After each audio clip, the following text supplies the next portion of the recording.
So at the end of the fall anime season, I feel like I should probably talk about the only anime I did actually watch, and how it's basically Tokyo Ghoul. So let's talk about Jujutsu Kaisen. Jujutsu Kaisen is about a high schooler, Yuji Itadori, who spends his days at either a club room in a school or at a hospital, where he visits his bedridden grandfather. However, this leisurely lifestyle soon takes a turn for the strange as he unknowingly encounters a cursed item. Triggering a chain of supernatural occurrences, Yuji finds himself suddenly thrust into the world of curses. Dreadful beings formed from human malice and negativity. After swallowing the said item, revealed to be the finger belonging to the demon Sukuna, the king of curses, to the Tokyo Metropolitan Jujutsu Technical High School, he begins to walk down a path from which he cannot return. The path of a Jujutsu sorcerer.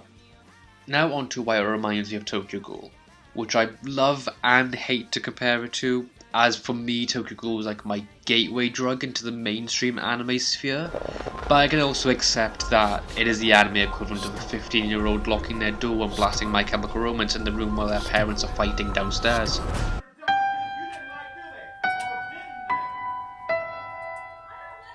But back to my point, I understand how it doesn't really sound a lot like Tokyo Ghoul if you haven't seen it, but imagine you have if you're watching this video already. I'll explain them both real quick. A high school student has their world changed after having someone else's body parts put inside them. They are now stuck in limbo between two worlds. Both have to be hidden from their old world, and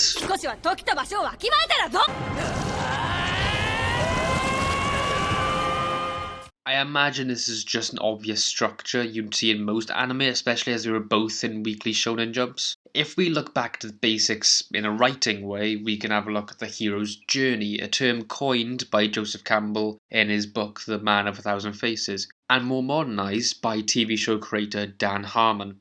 A character is in the zone of comfort, but they want something. They enter an unfamiliar situation, adapt to it, get what they want, pay a heavy price, return to their familiar situation, haven't changed. For the best example of this, just watch A New Hope. But is me comparing Jujutsu Kaisen to Tokyo Ghoul means it's bad? Well, not exactly.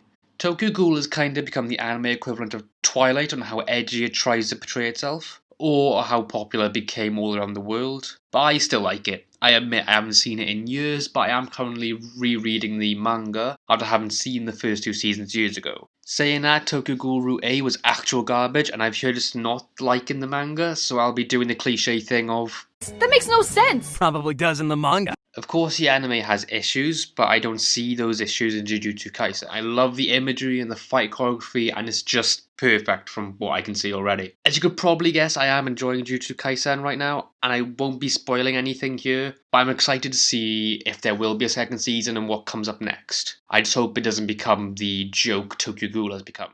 You need